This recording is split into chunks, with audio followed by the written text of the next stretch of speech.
भारत बनाम दक्षिण अफ्रीका दूसरा T20 मुल्लानपुर में टूटे दिल और उम्मीदों का संघर्ष -1 भावनात्मक रिपोर्ट। स्थान Maharaja Yadavindra Singh international cricket stadium Mullanpur Chandigarh. तारीख 11 दिसंबर 2025। परिणाम दक्षिण अफ्रीका की विशाल जीत, भारत की करारी हार। क्रिकेट सिर्फ एक खेल नहीं बल्कि हम भारतीयों के लिए एक भावना है। जब कटक में पहले T20 की शानदार जीत के बाद मेन इन ब्लू चंडीगढ़ के मुल्लानपुर स्टेडियम में उतरे तो हर भारतीय फैन की आंखों में सीरीज में 2-0 की बढ़त का सपना था। स्टेडियम खचाखच भरा था, हर तरफ तिरंगा लहरा रहा था और शोर इतना कि कानों के पर्दे फट जाएं। लेकिन किसी ने नहीं सोचा था कि आज की रात एक जश्न नहीं बल्कि एक टूटे हुए दिल की दास्तान बनने वाली है। ये मैच महज आंकड़ों का खेल नहीं था, ये उस उम्मीद का टूटना था जो हमने अपनी युवा ब्रिगेड से लगा रखी थी। आइए आंसुओं और जज्बातों में डूबी इस मैच की पूरी कहानी पर नजर डालते हैं। शुरुआत उम्मीदों का टॉस और एक गलत फैसला। शाम के 7 बजे कप्तान सूर्य कुमार यादव ने टॉस जीता। भारतीय फैंस का शोर 7वें आसमान पर था। उस ड्यू को ध्यान में रखते हुए सूर्या ने पहले गेंदबाजी करने का फैसला किया। ये एक ऐसा फैसला था जो बाद में नासूर बन गया। मुल्लानपुर की पिच, जो बल्लेबाजों के लिए स्वर्ग मानी जाती है, उस पर दक्षिण अफ्रीका ने वो तांडव मचाया जिसे भारतीय गेंदबाज शायद लंबे समय तक नहीं भूल पाएंगे। दक्षिण अफ्रीका की पारी, डी कॉक का तूफान जिसने हमें खामोश कर दिया। जैसे ही दक्षिण अफ्रीकी पारी शुरू हुई, एक डर सा माहौल में छा गया। क्विंटन डी कॉक, जो भारत के खिलाफ खेलना शायद सबसे ज्यादा पसंद करते हैं, आज एक अलग ही मूड में थे। पावर प्ले का प्रहार, पहले ही ओवर से डी कॉक ने अर्शदीप सिंह और हार्दिक पांड्या पर हमला बोल दिया। गेंद बल्ले से लगकर बार बार सीमा रेखा के पार जा रही थी। भारतीय गेंदबाज दिशाहीन नजर आए। जहां हमें उम्मीद थी कि बुमराह और अर्शदीप शुरुआती विकेट चटकाकर दबाव बनाएंगे, वहां डी कॉक ने भारतीय गेंदबाजी आक्रमण की धज्जियां उड़ा दी। डी कॉक की 90 रनों की पारी। क्विंटन डी कॉक की 45 गेंदों में 90 रनों की पारी ने मैच का रुख पूरी तरह बदल दिया। उनके 4 छक्के और 7 चौके सीधे भारतीय फैंस के दिल पर वार कर रहे थे। स्टेडियम में सन्नाटा पसरने लगा था। बीच के ओवरों में स्पिनरों से उम्मीद थी, लेकिन एडन मार्कराम और बाद में डेविड मिलर ने कोई मौका नहीं दिया। डेथ ओवर्स का दर्द आखिरी के ओवरों में रही। सही कसर डेविड मिलर और डोनोवन फरेरा ने पूरी कर दी। भारतीय गेंदबाज यॉर्कर्स डालने में नाकाम रहे और फुल टॉस गेंदों का अफ्रीकी बल्लेबाजों ने भरपूर फायदा उठाया। दक्षिण अफ्रीका ने निर्धारित 20 ओवरों में 213/4 का विशाल स्कोर खड़ा कर दिया। 214 रनों का लक्ष्य। यह स्कोर बोर्ड पर किसी पहाड़ जैसा लग रहा था। फिर भी भारतीय फैंस को उम्मीद थी। आखिर ये T20 चैंपियन भारत है, हमारे पास सूर्या है, गिल है, अभिषेक है। भारत की पारी, जब सपनों का महल ताश के पत्तों की तरह ढह गया। 214 रनों का पीछा करने उतरी भारतीय टीम से एक विस्फोटक शुरुआत की उम्मीद थी, लेकिन जो हुआ उसने हर भारतीय क्रिकेट प्रेमी को रुला दिया। इसे बल्लेबाजी नहीं, आत्मसमर्पण कहना ज्यादा सही होगा। टॉप ऑर्डर का विध्वंस, द टॉप ऑर्डर कोलैप्स। पारी की शुरुआत हुई और मानो तबाही आ गई।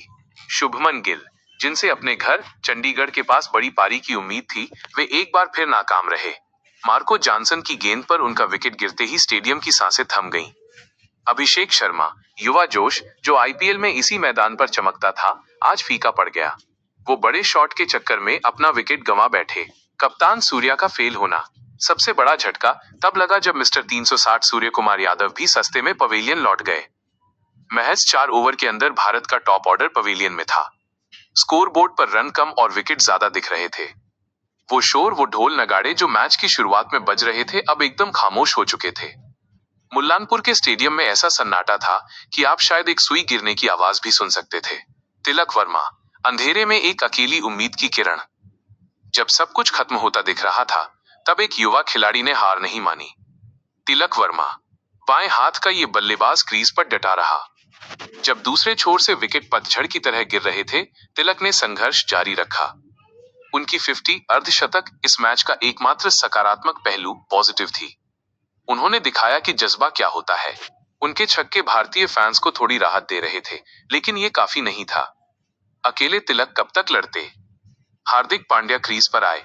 उम्मीद जगी कि शायद कुंफू पांड्या कोई चमत्कार कर दें। हार्दिक ने करीब 20-22 रन बनाए, लेकिन जरूरी रन रेट 15-18 के पार जा चुका था। दबाव इतना था कि हार्दिक भी अपना विकेट गंवा बैठे। हार का मंजर, जब उम्मीदें दम तोड़ने लगी। 15वें ओवर तक आते आते ये साफ हो गया था कि भारत ये मैच हार चुका है। लेकिन एक फैन का दिल इतनी आसानी से नहीं मानता। हम आखिरी गेंद तक चमत्कार का इंतजार करते हैं, लेकिन आज चमत्कार की रात नहीं थी। जितेश शर्मा और अक्षर पटेल ने कोशिश की, लेकिन दक्षिण अफ्रीकी गेंदबाजों ने शिकंजा कस रखा था। आखिरी के ओवरों में भारतीय बल्लेबाज सिर्फ औपचारिकता पूरी करते नजर आए।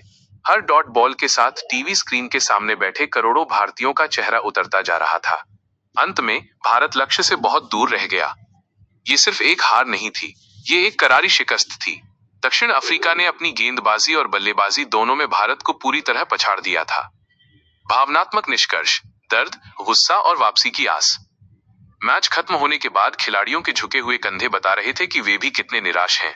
ये हार चुभने वाली है क्योंकि 1. गेंदबाजी की विफलता, हमारे विश्व स्तरीय गेंदबाज अपने ही घर में दिशाहीन दिखे। 2. बल्लेबाजी का बिखरना, 214 का पीछा करते हुए फाइट भी न कर पाना सबसे ज्यादा दुखदाई था।